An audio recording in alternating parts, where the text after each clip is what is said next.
Sabbath day that you created. Remind us of your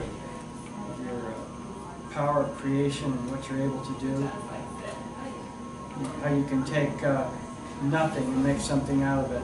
And how you can take bad things and make them better.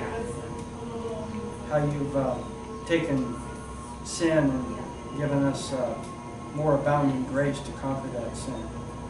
Father, we ask that your Holy Spirit will be with us today as we look into your word in the book of Esther. We ask that your Holy Spirit will be our teacher today. We ask that you will pour out your Spirit upon us and upon your word here, and may it change our hearts and minds. In Jesus' name. Well, you were telling me that your mother's name was Esther, huh? Yeah. Were her parents Christians? Did they have any idea of what Esther? Yes, they did. Oh. They did, yeah. So you came from a heritage of at least people that knew a little bit about Christianity. Yeah. When we look at the book of Esther, the memory verse here is pretty good. Esther 4:14. And as we look at the book of Esther today, we're going to see justification by faith in the three angels' message. There's a lot of end-time elements and principles that are in the book of Esther. And so as we go through it and as we look at it verse by verse, line upon line and precept upon precept, we can look at it with an eye toward these things, justification by faith, which Ellen White says is the three angels' message in verity. So one of the interesting things about the book of Esther, even in contemporary times in Europe, there were a lot of Christian people that were worshiping God when the rise of the Third Reich came in. When Hitler was using his propaganda to change minds and hearts, and when it got to the point of oppression and persecution to the Jewish people, a lot of the Christians in that day turned a blind eye. Because what Hitler's regime, the Third Reich, was doing was it was oppressing these people and persecuting the Jews. So consequently, one of the edicts of the Third Reich was that the book of Esther was not to be read. In fact, there was punishments if you read the book of Esther. So he felt so strongly about the book of Esther, even in a contemporary Christian society, he was able to say, we don't want you to look at certain portions of the Word of God because they have detrimental ideas or opposing views of what this government system is doing and what it's up to. So Hitler made this edict that the book of Esther was not to be read, and there was punishments if it was. So you think, wow, that's just a little bit of history that's not too long ago, back in the late 30s and early 40s, 1930s into the early 1940s. And so when we read the book of Esther, what do we commonly think about the book of Esther? I hadn't read the book of Esther in a long time, and just reading it over, I was able to see more things that pertain to the idea of justification by faith and the third angel's message than I ever knew were in there. But just by way of casual assessment, what do we know about Esther? Well, she was a strong-minded. She was very strong-minded. Okay. Mordecai, he had a lot to do because he led her, and he knew what was the outcome to be, and she was the one that really saved Christmas. Yes. So in the book of Esther, salvation is huge, right? Yes. So we're going to see in the book of Esther the principles of salvation. And the principles of salvation are the same in Esther's day, they're the same in our day. So that when we look at these principles laid out in the Word of God in Esther, we're going to be able to see some of the principles of salvation, because we know that when Esther was made queen, she spoke up for her people. So in the memory verse, let's just look at the memory verse real quickly. Let's turn in our Bibles to Esther. Esther chapter 4, verse 14. And the Bible says, this is Mordecai speaking to Esther. For if you remain silent at this time, relief and deliverance for the Jews will arise from another place. Now what is that telling us? You know, the thing is, so there's time to keep silent and not to reveal things, and then there's time that, you know, you got to speak up. Okay. Okay. The crucial element here was the destruction of the Jews. So it was a time to speak up. And if the pronouncement here is that if Esther did not speak up, what was going to happen? The Jews would be slaughtered. Yeah. But you and your father's family will perish, and who knows but that you have come to your royal position for such a time as this. So let's go back to the first part of that, and it says, for if you remain silent at this time, relief and deliverance for the Jews will arise from another place. What is that telling us? You know, message will come one way or another. Yeah, the message is going to come. It's going to come one way or the other. Yeah. You know. And if you don't do it, somebody else will. Somebody else will. Yeah. The Bible in Jesus' day, these very rocks will cry out and proclaim salvation. So this is prophetic, and it's also tells us that the person that's saying this has a faith that's pretty strong, because as we'll look at the story, all the signs pointed to the destruction of Israel in the Persian Empire. So, and he was also reminding her that if she didn't speak up, her father's family will perish, which meant Mordecai would too. And who knows but what that you have come to your royal position for such a time as this. So God is able to, we saw last week, He's able to arrange political dignitaries. He's able to arrange powers and kingdoms for the sole purpose of proclaiming the gospel. That is what He brings these men into position for, and if they do not do it, then they are taken out of position and someone else will deliver the message. That's basically a context of the memory verse here. So in Esther chapter 1, we see that the king, and just for the sake of pronunciation, I'm going to call him Xerxes, because that was his name. Darius was Xerxes' father, and Artaxerxes was Xerxes' son. So when we read in here Ahasuerus, the king, his name was also Xerxes. So for the sake of pronunciation, we're going to call him Xerxes. So Xerxes was having a big party. He had just risen to power, and all the dignitaries of the realm were there, and he was showing the riches of the Persian Empire, how much wealth he had, how beautiful it was, the expanse of his kingdom. And they were having this big party, and they'd had it for quite a while. And when the Persians had parties, that they really drank more than they ate. They drank, and they had what we call hors d'oeuvres or desserts. So that's what they did when they went to a party, and they did it for days.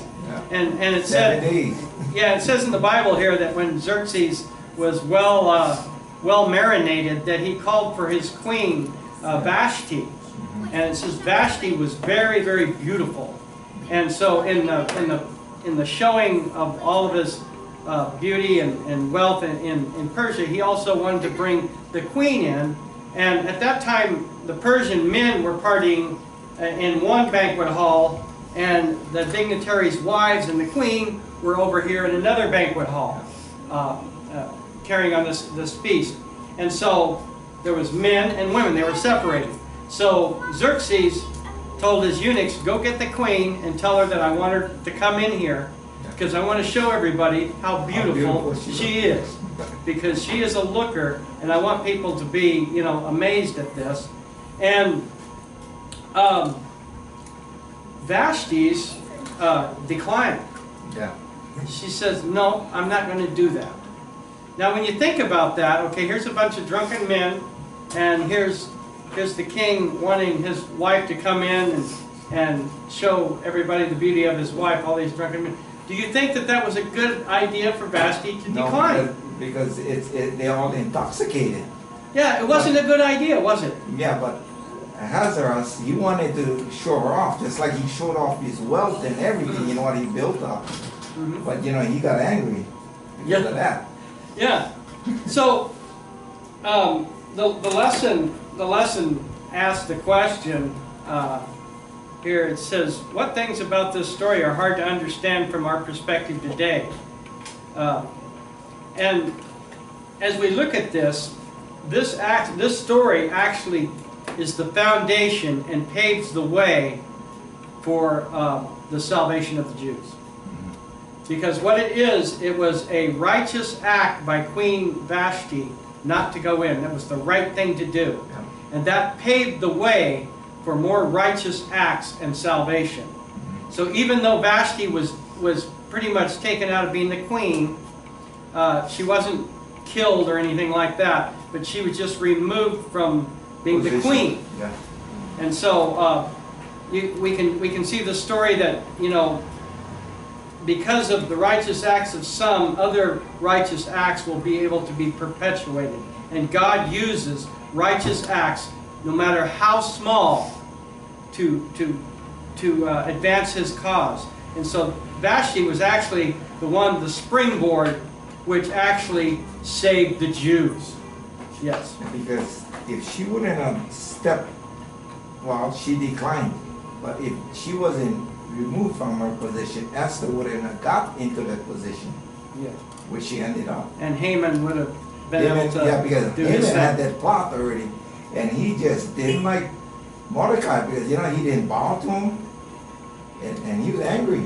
Yes. So, you know. So as we look at this, we see a vast Persian empire. This was the empire that ruled the then known world. So we're talking about a worldwide empire. Yeah. So God is using this as a stage to preach the gospel. Yeah. That's what He's doing. So as we kind of laid a little foundation. So let's pick up the story in chapter 2 of Esther. And it says here in chapter 2, after these things, when the wrath of King Xerxes was appeased, because he remembered Vashti and what she had done and what was decreed against her. And the decree against her was that all men should be subject to their wives and to do what they say. And the queen was the example of this. And Xerxes went to his consultants to get this. He just didn't make this decision out of wrath. He consulted his wise men, and this was the edict that they came up with. So it saved the king's face as well. Then said the king's servants that ministered unto him, let there be fair young virgins sought for the queen, because remember now there's no queen. Yeah. So they've got to have a queen. And it's interesting to note because the queen had, you know, concubines and other wives and things, that they would choose a virgin. So they wanted the very best for the king. And let the king appoint officers in all the provinces of his kingdom, that they may gather together all their fair young virgins unto Shushan, the palace, to the house of the women, unto the custody of Hegi, the king's chamberlain, which in translation that's the king's eunuchs, which waited on the king. There were a group of eunuchs that waited on the king. Daniel was one of those in Nebuchadnezzar's time, and a group of eunuchs that waited on the queen. And that's what chamberlain means. Keeper of the women, and let their things and let their things for purification be given them. And let the maiden which pleases the king be queen instead of Vashti. And the thing pleased the king, and he did so. Now in Shushan the palace there was a certain Jew whose name was Mordecai, the son of Jared, the son of Shimei, the son of Kish, a Benjamite, who had been carried away from Jerusalem with a captivity which had carried away Jeconiah, king of Judah, from Nebuchadnezzar, the king of Babylon, had carried them away. So he was one of those captives that had been carried away into Babylon. So he was probably, much like Daniel, he was an educated man. He'd been educated in their courts. He knew their customs. He knew their political system because he was serving actually in the court of the king. And he brought up Hadassah, that is Esther, his uncle's daughter, for she had neither father nor mother. And the maid was fair and beautiful, whom Mordecai, when her father and mother were dead, took for his own daughter. So it came to pass, when the king's commandment and his decree was heard, and when many maidens were gathered together in Shushan the palace, to the custody of Haggai, that Esther was brought unto the king's house, to the custody of Haggai, the keeper of the women. So, in just this story here, was it a voluntary act for these maidens to go to the king? Well, the king, when he gives an order, you know, you gotta go one way or the other. You know, so it's like you were forced to. Yeah, it was not a voluntary act. So it's interesting that that Esther didn't present herself, or did not come in and say, you know, I'm qualified here. Yeah. I'm qualified here to be the king's wife. So she goes against this, basically the custom, because you can imagine that if you were a Persian woman and you had been called to come to the palace to be the queen, you would go voluntarily. I mean, you were probably waiting out on your front porch when the eunuchs went by and, hey, look at me, you know, kind of a thing, you know. Take me, I'm pretty, you know. So you have that idea, and you also have the idea of self-exaltation. Because we're going to see in this story there's going to be two sides. There's going to be righteousness by works, self-exaltation, and righteousness by faith, which is humility and submission to God. So right away we can see that this was not Esther's idea. She was just a victim of circumstance. She was brought into this by God, by the act of Vashti. All of these things were happening in order to bring about this deliverance. Mark, I got one thing too, because, you know, she wasn't in there. You know, the king had to, you know, view all of this virgins that come before him, and, you know, and be, you know, picked out of all of them. So God had his hands in this. Yes. You know. Yes. And a kind of a side note, at this particular time, when this edict went forward to gather queen, they had to go through a purification for 1 year. They had to be taught how to handle themselves before the king in the courts. They had to be educated in the politics of the court, what to do and what not to do, so that they wouldn't make a mistake, how to dress, all of it. And this was a year-long process from the time that they were chosen to come into the palace until he chose the queen. And during this 1 year time, up in the northwest province, up in the Mediterranean Sea, the Persians made an attack on Greece, and Xerxes went with them during this time to attack the Grecians, the Athenians, or whatever, from Athens, and they were soundly beaten on the shores of Greece. And so Xerxes had to pull back. So this is part of the backstory here. So while this year was going on, Xerxes was trying to take over Greece, which he did not accomplish. Darius before him did not, and Artaxerxes, his son, did not. And soon afterwards, the Greeks ran through there and took all of Persia, as the golden statue foretold. So it came to pass, when the king's commandment and his decree was heard, and when many maidens were gathered together unto Shushan, to the palace, to the custody of Hegai, Esther was brought also to the king's house in the custody of Hegai, keeper of the women, and the maiden pleased him. So part of the job of these guys that were responsible for the women, they had to look, and they had to kind of see who had the most potential. And it says here, and the maiden pleased him. So right away we can see that Esther was in favor of God, not only God, but man.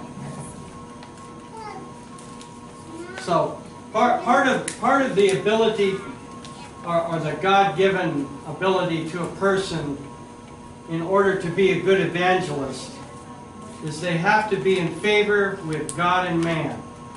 If you have some wild idea, some wild view of something, and you're always contentious, always contending everything that's said, you're not going to be in favor with man, at least. With God, sometimes God sends a man to give an unpopular message, and it causes contention. But it says here that Esther pleased this guy, and she obtained kindness of him.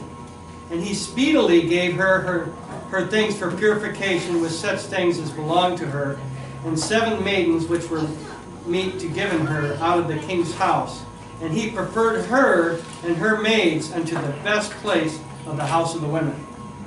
So this guy's already got a glimpse not only of her beauty, but she obtained kindness of him. So very clearly her character was just as beautiful as her outward appearance. And sometimes that's a hard package, you know. You see a really handsome guy or something, and he's just like the most disgusting animal you've ever met when you get to know him, right? Or, you know, same thing with a woman, you know, very, very beautiful woman, but a personality just not there. Venomous. Yeah, yeah. So she was not only beautiful outward, but she was beautiful inwardly too. And it was made known to this guy who was responsible for bringing many women in front of the king.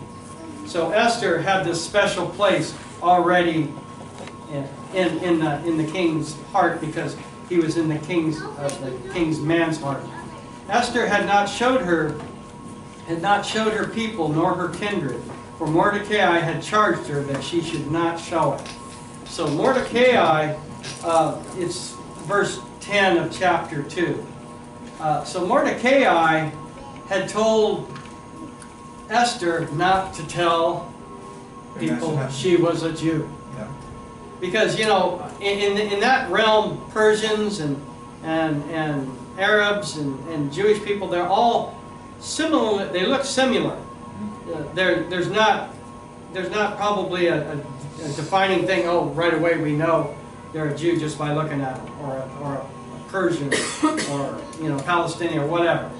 So they do have a similar look. So it wasn't a deceitful act. Just don't bring up the fact that you're a Jew. You weren't trying to look like somebody else. Just don't bring up the fact. So Mordecai tells her this, and why he tells us this, we'll have to see. Verse 11. And Mordecai walked every day before the court of the women's house to know how Esther did and what should become of her. So Mordecai, you know, he's got this is basically his daughter, and he's got this, you know, involvement with her, and he's wanting her to do well. You know, if you had a daughter that was going to be queen, and you were one of the men of the court, you'd be keeping an eye on her and what things are transpiring, as any good father would. He was concerned about her, wanting to make sure that she was doing everything right, and so this is what it's talking about. Verse 12, now when every maid's turn was come unto the king, Xerxes, after that, she had been 12 months, so here's this 1 year that they had gone through this preparation in order to come before the king. Because you could not just come before the king without much to do and education and so forth. According to the manner of the women, for so were the days of their purification accomplished, to wit, 6 months with oil of myrrh, and 6 months with sweet odors, and with other things for the purifying of the women. And myrrh, it's interesting to note that myrrh is one of the oils. It's very, very sweet smelling. It was very big in Eastern Oriental culture. And it has a good aroma. Not only that, but it was also used as part of the mixture for inauguration of kings and priests. It was part of this anointing oil. It was one of the components of it. So it was a very popular, very expensive thing that was done. Verse 13 of chapter 2 of Esther. Then thus came every maiden unto the king, whatsoever she desired was given her, to go with her out of the house of the women unto the king's house. So, by this means like you want a big diamond necklace, you put that thing on. You want a big fancy robe, you put that thing on. You know, anything in here in the treasury, you get to wear. You pick it out, you wear it, and go before the king. In the evening she went, and on the morrow she returned into the second house of the women to the custody of Shazgaz, the king's chamberlain, or king's eunuch, which kept the concubines. She came in unto the king no more, except the king delighteth in her, and that she was called by name. So one look from the king, he says, I think I found the queen. I think I found the queen. And I wouldn't doubt but what his ear had been bent by the eunuch in charge, saying, hey, pay special attention to this one here. She's something special. She was not only in favor with God, but she was in favor with man. Now when the turn of Esther, the daughter of Abihail, the uncle of Mordecai, who had taken her for his daughter, was to go in unto the king, she required nothing but what Hegai, the king's eunuch, the keeper of the women, appointed. And Esther obtained favor in the sight of all of them that looked upon her. In other words, she didn't even, with her humility, she didn't go in and just grab a big bunch of jewels and throw them on herself and say, look at me. Yeah. Self-exaltation, self-supreme, self-above all. Yeah. She puts that down and leaves it to somebody else to do. When you're going to be a queen, the idea of humility is almost unheard of, because you know that all the other women wanted that job. They wanted that position. And so there was lots of jewels and lots of makeup and lots of highly attired garb to go along with it, because they want to make this good impression. And she kind of leaves the impression for somebody else. And that somebody else did it for her. So we see this idea of humility with Esther, and when Esther obtained favor in the sight of just the king. No, it says she obtained favor in the sight of all of them that looked upon her. So the whole court, all the wise men, all the people of court look and said, that is a queen. That is something special. That is who needs to be queen. So Esther was taken into the king Xerxes into his house, royal in the 10th month, which is the month of Tebeth, in the 7th year of his reign. And the king loved Esther above all the women, and she obtained grace and favor in the sight more than all the virgins, so that he set the royal crown upon her head and made her queen instead of Vashti. So she got the job, so to speak. She's the queen. And she obtained grace and favor in the sight. So then the king made a great feast unto all his princes and his servants, even Esther's feast. And he made a release to the provinces and gave gifts according to the state of the king. And when the virgins were gathered together the second time, then Mordecai sat in the king's gate. Now, this idea of sitting in the king's gate, what do we understand that? When you sit in the king's gate, what's your position in court? You'd be standing guard. Yeah, you'd be making sure that arrangements were properly conducted. You'd also be in charge of a certain amount of judgment, because you get to decide who goes before the king and who does not go before the king. So it's actually, when we look at the gate, it's very much like judgment. Do you have the capacity to go before the king? I'm going to make that judgment.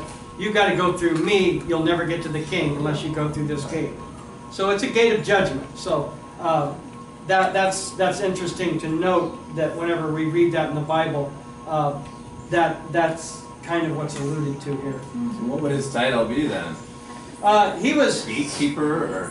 Yeah, he was one of the dignitaries. There was a group of eunuchs, and I don't think that Mordecai was in that group that are absolutely closest to the king. When he sends a message, those eunuchs go and deliver the message. So he was on a sub level. He wasn't on a high level, but he was on a sub level in the court of the king. But later that changes. Yes. So Esther had not yet showed her kindred nor her people, as Mordecai had charged her.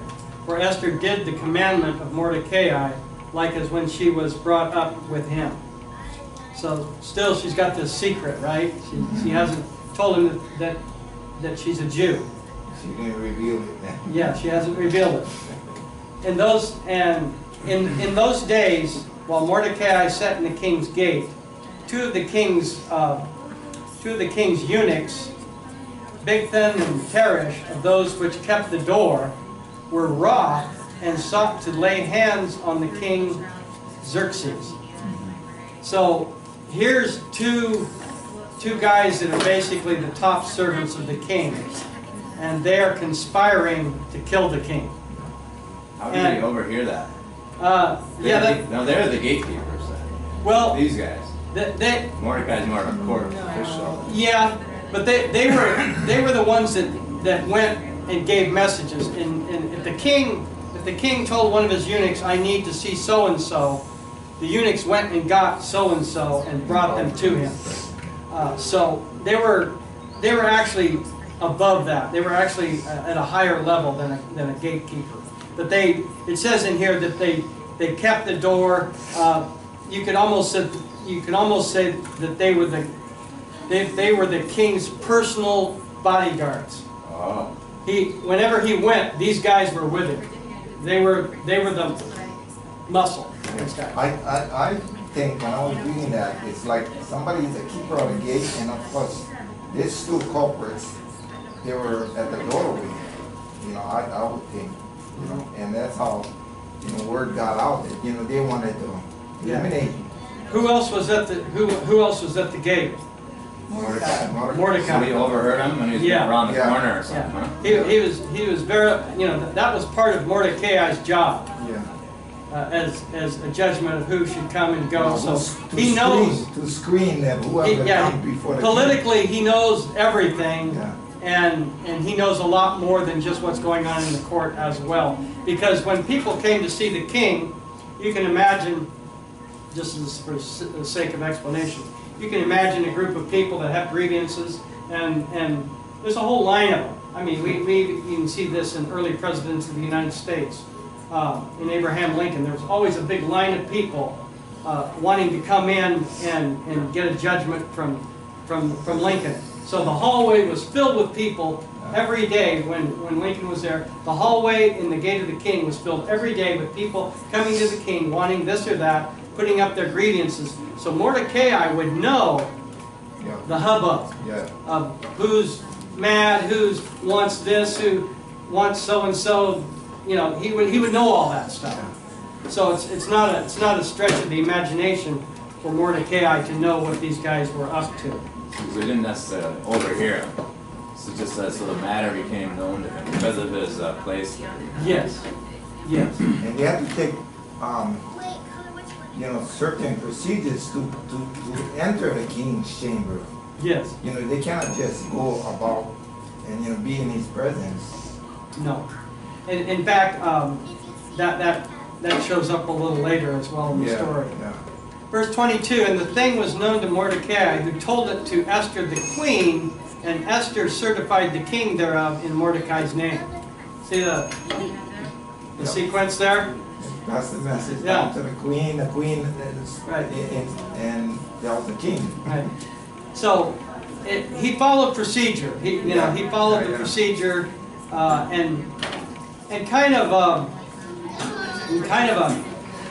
a noble way, the way it's done. He didn't try to push himself. You see, he didn't go to the king and say, "Hey, I've got some news for you, so that I can get a reward from the king. I'm going to tell you something that you need to know." That wasn't the idea. That wasn't the idea. Once again, we see this idea of humility. Because the gospel, let's not kid ourselves, the gospel is being preached in action in this story. And the gospel is justification by faith. That's what's being preached in this story. So as we look at the story, we need to have that in the back of our minds. And when inquisition was made, and a matter of fact, if we don't get to it later, the idea that Mordecai's name didn't come up even in Esther's conversation with the king.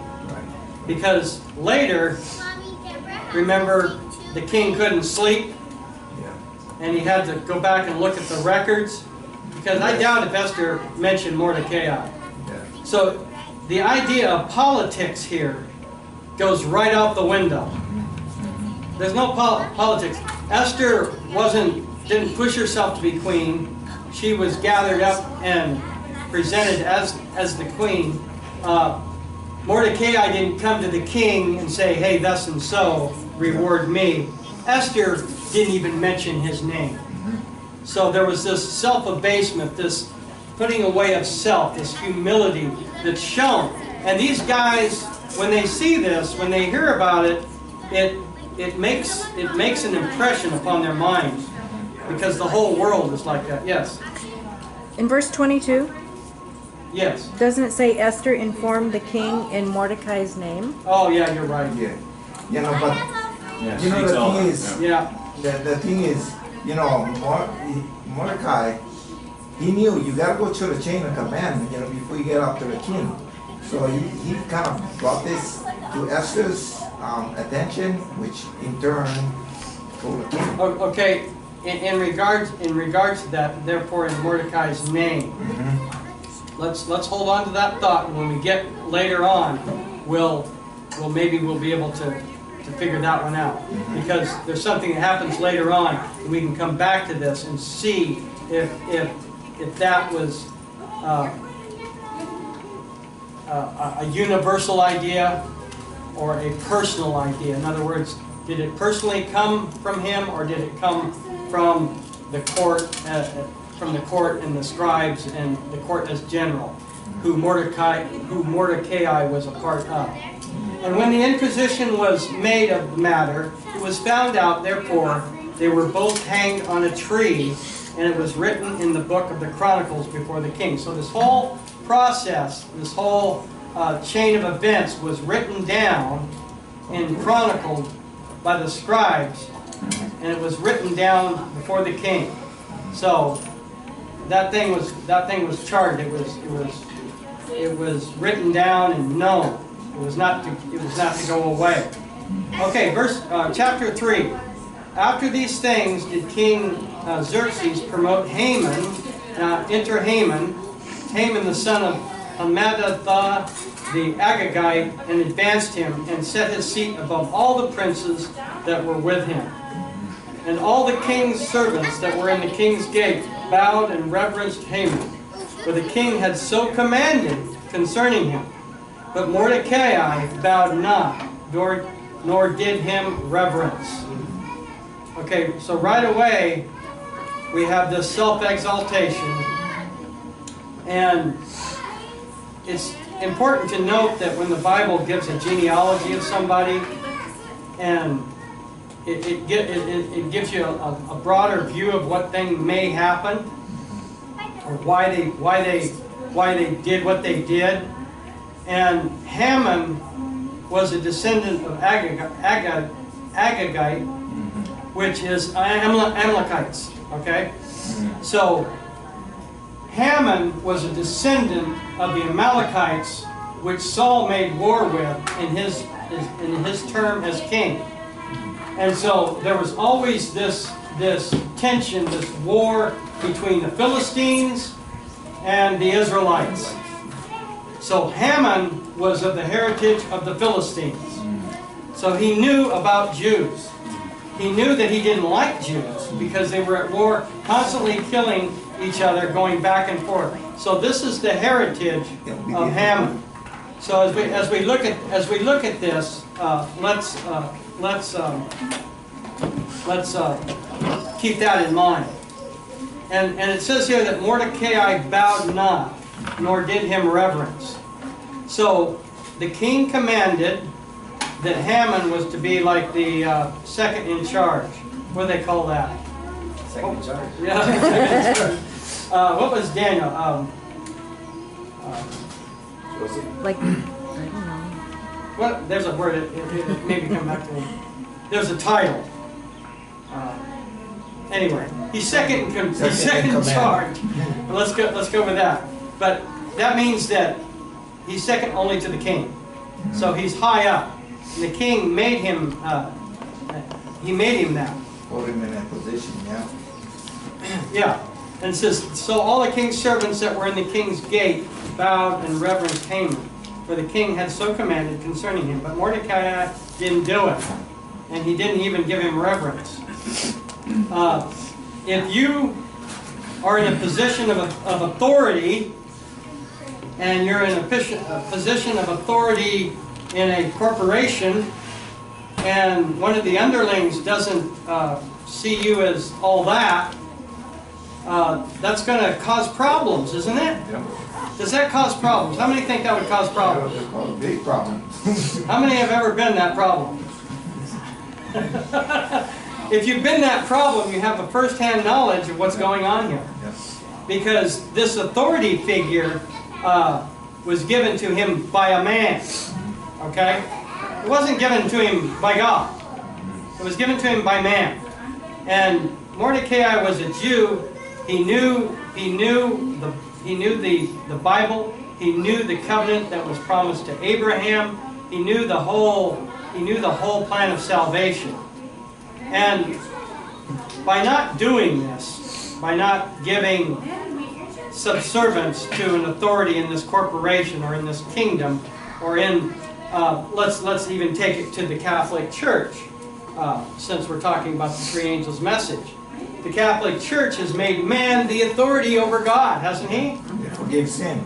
And we kiss the Pope's ring, and we kiss the Bishop's ring, and the Archbishop, and all of that. It's a man-made, set-up authority that makes everyone subservient to that. And Mordecai says, no, I will not follow the beast. Yeah. I will not do it. Not popular. Not popular, yes. Yeah, you know, and all of these other people are watching him, you know, and they're thinking, hey, you know, he's not bowing down, you know, and everybody got their attention. He got everybody's attention in doing so. It's not easy to stand alone like that. Yeah, To stand against popular commands. Remember in the first part of the story, Vashti was commanded to come before the king. She didn't do it. She did not do it. So that was a righteous act, followed by another righteous act, which gave strength to the previous one, and the previous one gave strength to the latter one. You see how that works? That succession there. The first righteous act gave strength for him, and because of that righteous act, Mordecai was more inclined, perhaps, maybe not, but the sequence is righteousness begets righteousness. And neither one of those decisions were popular because they went against the command of the then known power. So when the Adventist Church is going to be set in positions to go against the command of the then known power, we can refer back to this story of Mordecai and Esther, and we can see that because of a stand, it actually perpetuates righteousness. Righteousness perpetuates righteousness. Jesus Christ is the only righteous thing, and His righteousness perpetuates righteousness in us. His righteousness in us. So we can see that sequence of events there. Now, verse 3, because actually Mordecai was in favor with God and man. Verse 3 says, Then the king's servants, which were in the king's gate, said to Mordecai, Why transgressest thou the king's command? So they're worried about it. They want him to kind of, hey, you know, maybe you better bow.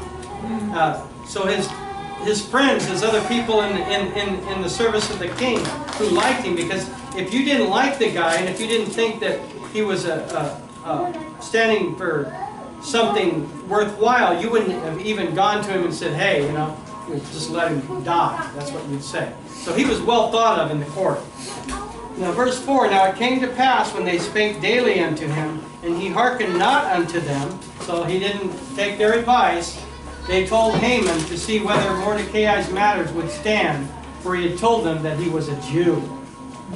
So apparently Mordecai had told his friends, the reason why I'm not doing this is for religious principles.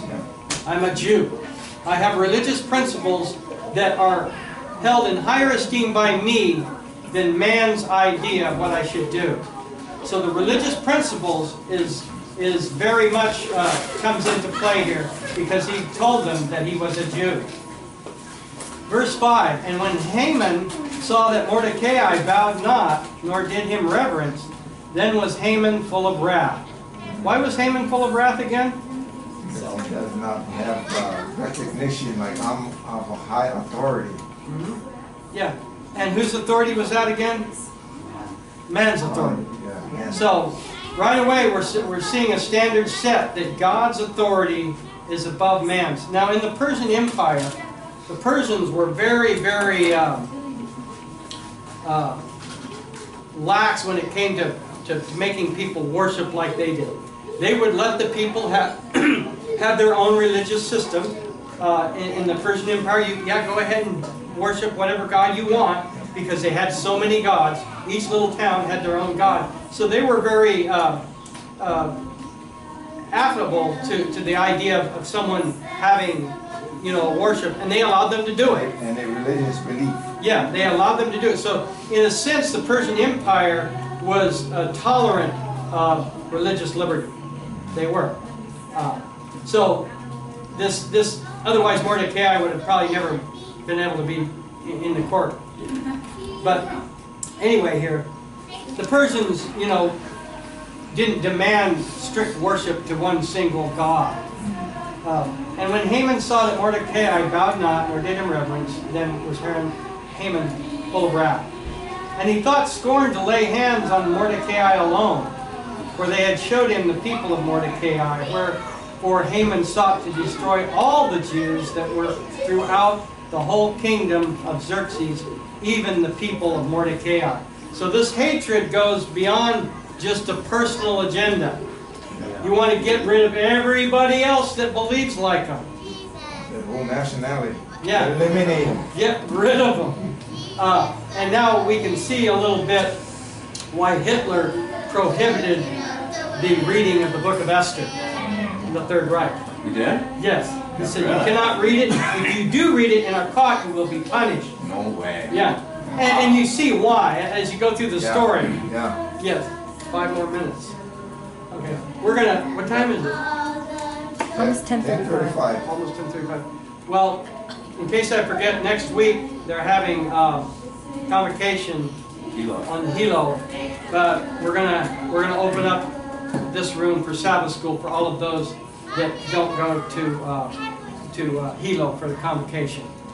So keep that in mind. So next week we'll probably finish this chapter because this is so good that we can't possibly finish in the next 5 minutes. So we'll just go along until it's time to go. So he wanted to get rid of all of them.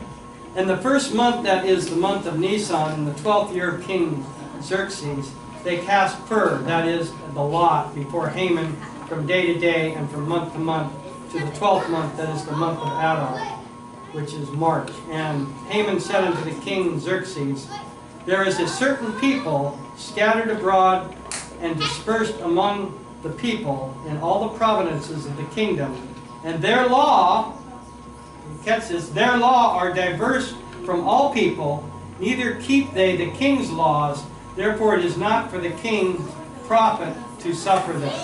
So what we have here in these two verses, Haman casts a lot because he wants to know when he should take these people out.